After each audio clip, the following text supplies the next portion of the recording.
მოგესალმებით ძვირფასო წამყვანება, მივესალმებით ჩვენს მაყურებელს. დაგიბრუნდით ერთთვიანი პაუზის შემდეგ და ტრადიციულად ყოველ პარასკევს ვიმყოფებით გუდვილის ვაკის ფილიალში. ახლა გადავინაცვლებთ ჩვენ სამზარეულოში და მოვამზადებთ ძალიან გემრიელ და მარტივ კერძს. დღეს მოვამზადებთ ორაგულს, რომელსაც გავუკეთებთ ავოკადოსა და ისპანახის соуს. სალათი შეიძლება ითქვას, თუმცა უფრო соуს დავარქმევდი მე და გამოვიყენებთ ასევე ჩინურ კომბოსტოს და მოკლედ იმდენი მწვანე გვექნება დღეს სამზარეულოში, რომ დარწმუნებით შემიძლია ვთქვა, რომ ყველაზე ჯანსაღი ეთერი გვაქვს. პირველ რიგში ორაგულს ესე ხელს გადავუსმევ და სადაც ვიგრძნობ, რომ არის ფხები, პირდაპირ ესე ძალიან მარტივად ხელითვე ამოვაცლი, თუმცა ახლა პროფესიონალი რო ვიყო სამზარეულოში პინცეტი მექნებოდა, მაგრამ არა უშავს. კარგად გავამშრალებ ორივე მხრიდან, შევკმაზავ ჩვეულებრივად მარილით, პილპილით და ზეითუნის ზეთში, უკვე გადავიტან ტაფაზე და დაახლოებით 7-8 წუთი სჭირდება ჯამში, რომ ორივე მხრიდან კარგად შეიწვას და ზედმეტადაც არ შევწვათ, რომ არ დავუკარგოთ თავისი სასარგებლო თვისებები. ზეითუნის ზეთი ტრადიციულად ფარკიონე არის ჩვენ სამზარეულოში, რომელიც გახლავთ იტალიური ბრენდი. ყველა პროდუქტი, ხორც პროდუქტი იქნება თუ ბოსტნეული და მით უმეტეს თევზი, უშუალოდ გუდვილის ლაბორატორიაში გადის შემოწმებას და მხოლოდ შემდეგ ხვდება დახლებზე და შესაბამისად არის სანდო პროდუქტი. აი ასე. ორივე მხრიდან მარილი, ცოტა პილპილი, ცოტა პაპრიკა, რაც გიყვართ. ისე ხშირად ვამზადებ ხოლმე პირდაპირ, აი ძალიან ცოტა წყალს ვასხამ ტაფაზე. ლიმონს ჩავაწყურავ და ასე ჩავდგამ ხოლმე, მე შემდეგ ადუღებულ წყალში ორაგულს და მომწონს ის, რომ რაღაცნაირად არც მოხარშული, არც შემწვარი და თითქოს ორთქლზე მომზადებული. ორაგული არის ძალიან სასარგებლო პროდუქტი, ბავშვებისთვის მით უმეტეს. შემდეგი ეტაპი, რასაც ახლა გავაკეთებთ, იქნება მოვამზადოთ соуსის სალათი, რომლისთვისაც დაგჭირდება 2 ავოკადო, ლიმონი, რომელსაც გავჭრი შუაში, რადგანაც წვენი დაგჭირდება. დაგჭირდება ცოტაოდენი ისპანახი. ამ ყველაფერს ერთად დავაბლენდერებთ და დავუმატებთ ასევე ყველ ფეტას, რომელიც ესეთ კრემოვან სტრუქტურას შეძენს და თან სიმლაშესაც მე უკვე ვფიქრობ ნაკლები დაგჭირდება, თუმცა ესე დაბალანსებულ სიმლაშესაც მივიღებთ. ავოკადო არის ძალიან სასარგებლო ცხიმის წყარო და ამიტომ ამბობენ, რომ მის ბავშვების რაციონში მირთმევას ძალიან დადებითად აფასებენ დიეტოლოგები და ენდოკრინოლოგებიც. აი ასე, ძალიან მარტივად ამოვარდა თავისივე ეს დიდი კაკალი კურკა. თან გამოვიყენებთ აქ ქეშიუსაც და ამ ყველაფერს ერთად დავაბლენდერებ, დავამატებთ ცოტა წყალს, დავამატებთ ლიმონის წვენს, როგორც უკვე ვთქვი, ყველს და მივიღებთ გემრიელ საკმას, რათა შემდეგ უკვე შევკმაზოთ ჩვენი ჩინური კომბოსტო, წვრილად დაჭრილი კიტრი და ნიახურის ღერო, ან ამ შემთხვევაში ჩვენ პრასი გვაქვს. ამასობაში უნდა გადმოვაბრუნოთ თევზი. წუთი. ასე, როგორც კი დავინახავთ, რომ ნახევრამდე შეთეთრდა, უკვე დროა რომ გადმოვაბრუნოთ და მეორე ნახევარიც გაუთეთრდება.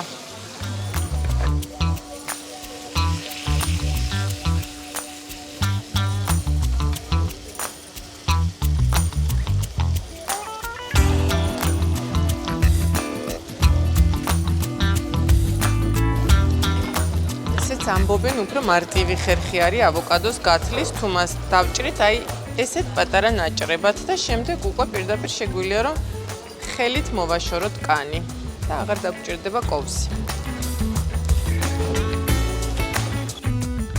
ცოტაოდენი მარილი მაინც, მიუხედავად იმისა, რომ ყველს თავისი მარილი აქვს, მაინც 1-2 კბილი ნიორი.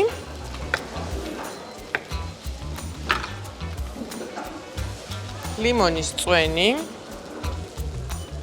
რომელიც დაგვეხმარება გემოების დაბალანსებაშიც და იმაშიც, რომ ფერს არ შეიცვლის ჩვენი სალათი და დარჩება ცინცხალი მწვანე. ცოტაოდენი წყალი. ჯერ დავაბლენდერებ და შემდეგ დავამატებ ყველს.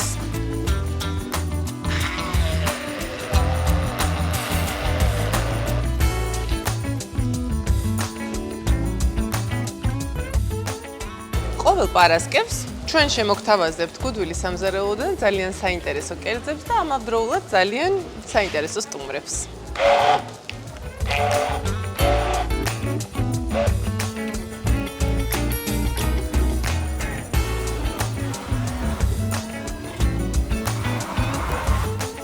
სულ ეს არის ამ ეტაპზე ჩვენი საკმაზი მზად არის, ჩვენი ორაგულიც უკვე თითქმის მზად არის, ამიტომ აქვე დავამატებ კარაქს და კარაქი გვაქვს სამზარეულოში Ferrarinis, რომელიც გახლავთ იტალიური ბრენდი.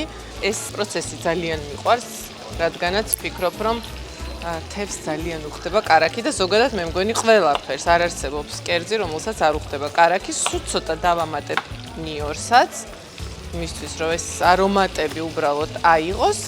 ამ ყველაფერს დავასვენებ და გადავალ უკვე ბოსტნეულის დაჭრაზე, ამიტომ ცოტა ხნით შევისვენებ და დაგიბრუნდებით შემდეგ ჩართვაში უკვე მზა კერძებით.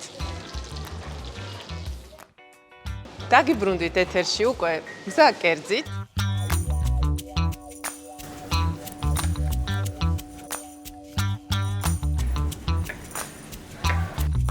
დავჭერით ჩვენი ბოსტნეული, ყველაფერი მწვანე. რაც მეტი მწვანე არის ჩვენს რაციონში, მით უმეტეს ზამთარში, მით უკეთესი. აქ გვაქვს ჩინური კომბოსტო, კიტრი, პრასი და ჩვენი соуსი, რომელშიც დავაბლენდერეთ ავოკადო, ისპანახთან ერთად, დავამატეთ ბაზილიკი, დავამატეთ თხილი, თქვენ რომელიც მოგეპოვებათ და რა თქმა უნდა დავამატეთ ცოტაოდენი ნიორი, ცოტაოდენი ზეითუნის ზეთი, წყალი და ბოლოს ყველი ფეტა.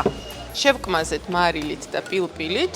ლიმონი ვახსენე აუცილებლად, რომელიც უნარჩუნებს თან სიცინცხალეს და რაღაცნაირი ძალიან სასიამოვნო გემოს ძენს და მე ვფიქრობ, რომ ლიმონი ყველაფერს უხდება, თევზს, ცხადია, სალათებს და ქათმის ხორცსაც და ძალიან მნიშვნელოვანია, რომ მივირთვათ ჩვენს რაციონში წყალთან ერთად თუნდაც, იმიტომ რომ C ვიტამინი ყოველთვის გვჭირდება. ასე მარტივად და მსუბუქად გამოიყურება დამეთანხმებით ჩვენი სალათი და ორაგული, რომელიც ვიტყოდი რომ ძალიან კარგად არის შემწვარი გარედან ესეთი.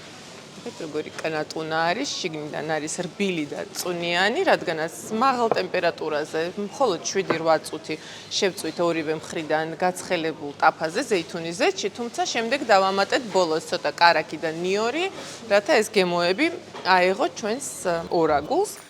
კოკა-კოლასთან ერთად ყოველი სამზადისი უფრო სასიამოვნოა.